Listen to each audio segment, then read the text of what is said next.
Welcome to Virtual Learning Network. Business Environment Session 8, Part 1, Labor Legislation. Topics to be covered include Introduction, Labor Legislation in India, an overview, Factories Act 1948, Wages and Bonus, Minimum Wages Act 1948, Payment of Wages Act 1936, Payment of Bonus Act 1965, Equal Remuneration Act 1976. Introduction. Another important component of legal environment is the labor legislation, which refers to all the measures that may extend statutory recognition to the interest of labor. In India, such legislative measures include laws enacted by the Parliament and the state legislatures, numbering about 150.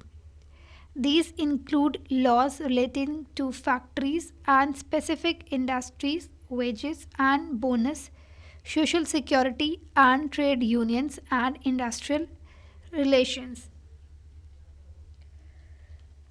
Labour legislation का जो scope है और जो coverage है India में वो बहुत ही ज़्यादा वाइड है. कुछ लॉज रिलेट करते हैं लेबर लेगिस्लेशन से, जैसे फैक्ट्री लॉ, कुछ वेजेस के लॉ, कुछ बोनस के लॉ, कुछ सोशल सिक्योरिटी के लॉ, कुछ ट्रेड यूनियंस के और कुछ इंडस्ट्रियल रिलेशंस के.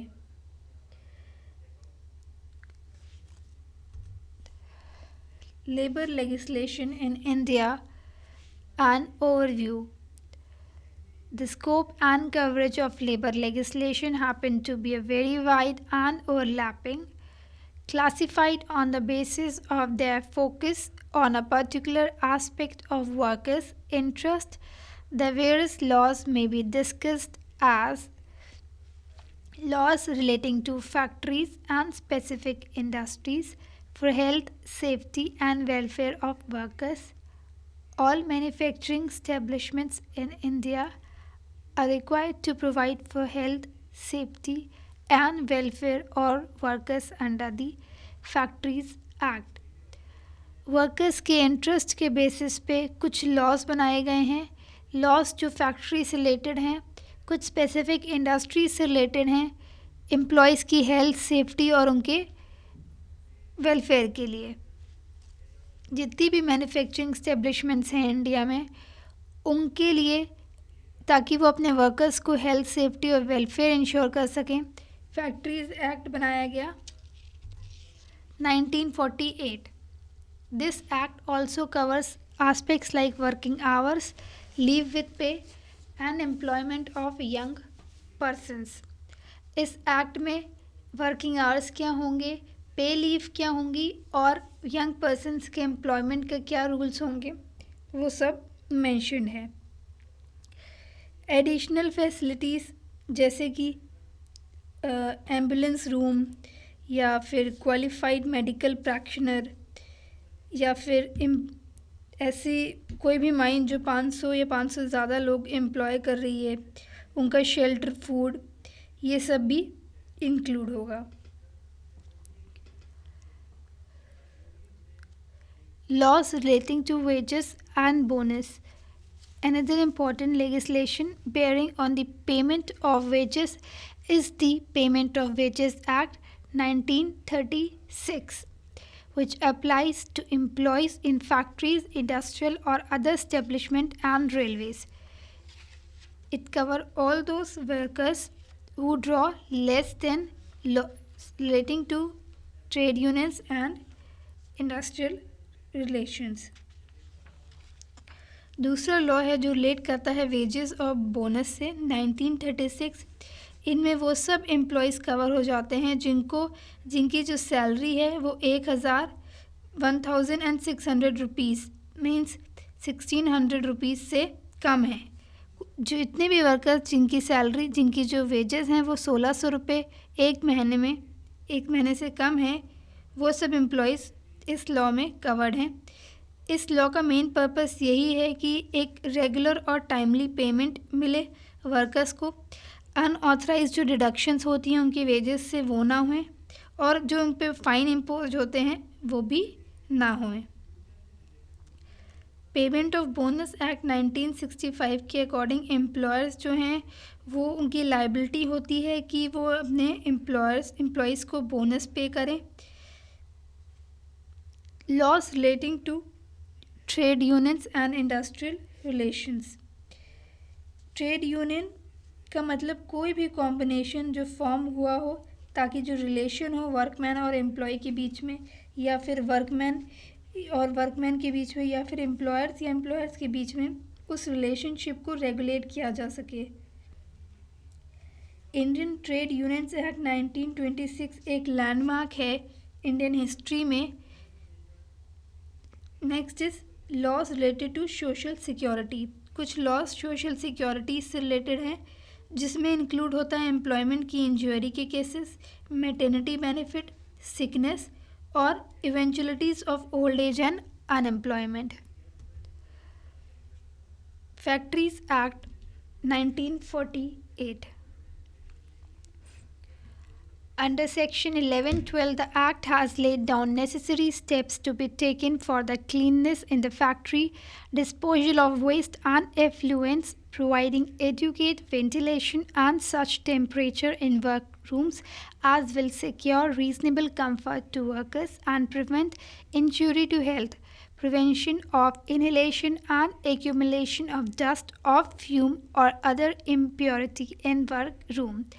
सेक्शन 11 से सेक्शन 12 तक फैक्ट्रीज़ एक्ट 1948 कुछ स्टेप्स बताता है, जैसे फैक्ट्री में क्लीननेस होनी चाहिए, क्या उसके मेथड होने चाहिए वेस्ट और एफ्लुएंट्स को डिस्पोज करने के, फैक्ट्री में एक एडुकेट वेंटिलेशन होनी चाहिए, जो टेम्परेचर हैं वर्क रूम में वो बैलेंस्ड होने चाहिए ताकि वर्कर्स को एक कंफर्ट लेवल मिले, और उनकी हेल्थ को वहाँ पे उनकी हेल्थ के बारे में सोचना चाहिए, इन्हेलेशन को प्रिवेंट करना चाहिए, डस्ट और इम्प्योरिटी को भी प्रिवेंट करना चाहिए।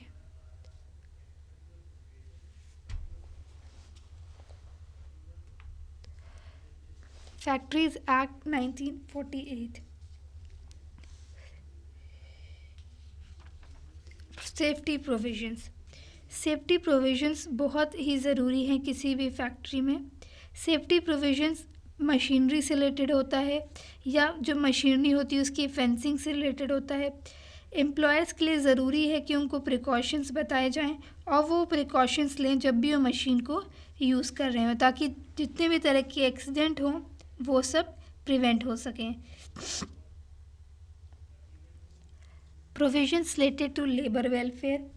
सेक्शन 14 से 49 फैक्ट्रीज़ एक्ट कहता है कि कुछ फैसिलिटीज़ हैं जो रिक्वायर्ड होती हैं फैक्ट्रीज़ में प्रोवाइड करने के लिए एम्प्लॉयर्स को, जैसे वॉशिंग की फैसिलिटीज़ मेल और फीमेल वर्कर्स के लिए अलग होनी चाहिए, स्टोरिंग या ड्राइंग वेट क्लॉथ की फैसिलिटीज़ होनी चाहिए, वर्कर्स की बैठने की जगह अलग होनी चाहिए, फर्स्ट एड अप्लायंसेस होने चाहिए, कैंटीन होनी चाहिए। अगर 250 से ज़्यादा वर्कर हैं तो कैंटीन 1 या 1 से ज़्यादा होने चाहिए। Working hour for adults. जो मैक्सिमम नंबर ऑफ़ आवर्स है एक अडल्ट वर्कर के लिए वो होनी चाहिए 48 आवर्स एक हफ्ते में, पर वो 9 घंटे किसी भी दिन में एक्सीड नहीं करनी चाहिए। हर एक वर्कर को एक वीकली हॉलिडे मिलना चाहिए। अगर उसको वीकली हॉलिडे में काम करवाया जा रहा है या उसको बुलाया जा रहा है फैक्ट्री में, तो उसको उसके बदले में एक कंपनसेटरी हॉलिडे मिलना चाहिए। अगर शिफ्ट ड्यूटी है और वो मिडनाइट से एक्सटेंड हो गई है तो वर्कर्स को उसकी एक्स्ट्रा पेमेंट मिलनी चाहिए, वर्कर्स को उनकी ओवर टाइम की पेमेंट मिलनी चाहिए। जो वुमेन वर्कर्स हैं उनको 6 AM और 7 PM के बीच में ही एम्प्लॉय रखना चाहिए। Employment of children. Employment of children actually prohibited है। अगर कोई भी ऐसा बच्चा जो 14 साल से कम का है अगर वो काम कर रहा है तो वो एकदम ही रिस्ट्रिक्टेड है, annual leave with wages. Section 79 sub section 1, जहाँ पे एक वर्कर है जिसने एक मिनिमम पीरियड 240 डेज या उससे ज़्यादा काम किया है, उसको ज़रूरी है कि उसको वेजेस मिले। अगर वो अडल्ट है तो 1 day for every 20 days of work, अगर वो कोई चिल्ड्रन है तो 1 day for every 15 days of work.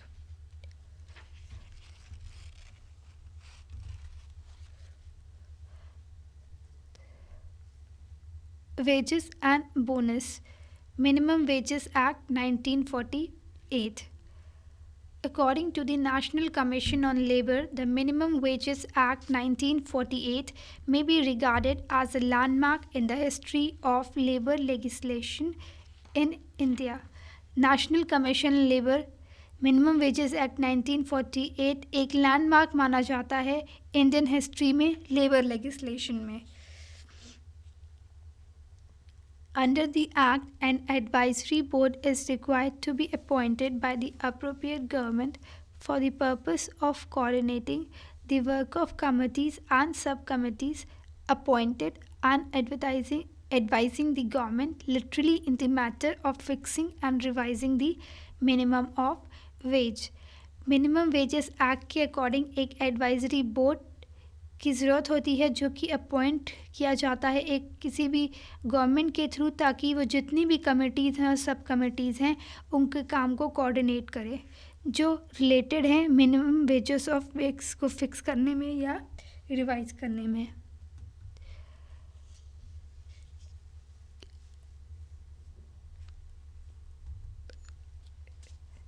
Advisory board और सेंट्रल एडवाइजरी बोर्ड ये एक्चुअली एक गवर्नमेंट अपॉइंट करती है।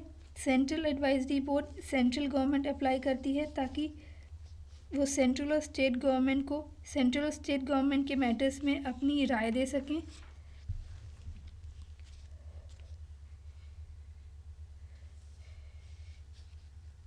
Payment of wages act 1936। The payment of wages act relates to the payment of wages to employees in any factory, in railways directly or indirectly through subcontractors or industrial and or other establishment whose monthly remuneration does not exceed 1,600 rupees।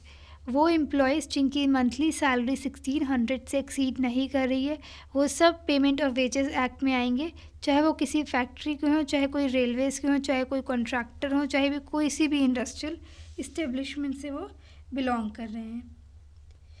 Time for payment of wages section 5 के according जहाँ पे 1000 से कम workers employed हैं वहाँ पे wages 7th day एक month के 7th day से पहले दे देनी चाहिए, और जहाँ पे 1000 से ज़्यादा वर्कर्स काम कर रहे हैं वहाँ पे वेजेस एक मंथ के 10th डे से पहले दे देनी चाहिए। Deductions which can be made from wages. Under section 7 of the act certain items have been listed which can be deducted from wages। Section 7 के अकॉर्डिंग कुछ आइटम्स हैं जो कि वेजेस से डिडक्ट हो सकते हैं। जैसे अगर कोई वर्कर अपनी ड्यूटी से एब्सेंट है तो वेजेस से डिडक्ट होगा फाइन। कोई भी डैमेज या लॉस ऑफ गुड्स हुआ है एम्प्लॉय को उसके लिए डिडक्शंस की जाएंगी। कोई भी एडवांस या लोन प्रोवाइड किया गया है वर्कर को उसकी रिकवरी के लिए भी डिडक्शन होंगी उसकी वेजेस से। अगर कोई हाउस अकोमोडेशन प्रोवाइड किया है एम्प्लॉयर ने तो उसकी भी डिडक्शन एम्प्लॉय की वेजेस से होंगी। फाइन इम्पोज होते हैं एक एम्प्लॉय पे अगर उसने कोई एक्ट या ओमिशन ऐसी की है जो कि फैक्ट्री या उस इंडस्ट्रियल इस्टेब्लिशमेंट के रूल के अगेंस्ट है। Payment of bonus act 1965। The Payment of Bonus Act provides for payment of bonus to persons employed in certain establishments on the basis of profits or on the basis of production or productivity and related matters। Payment of Bonus Act provide करती है employees को persons को bonus मिले जितना भी profit वो earn कर रही है उस पर कुछ रेशो। बोनस का मतलब होता है कुछ भी जो उनको एज अ एडिशन मिल रहा है उनकी वेजेस के अलग से।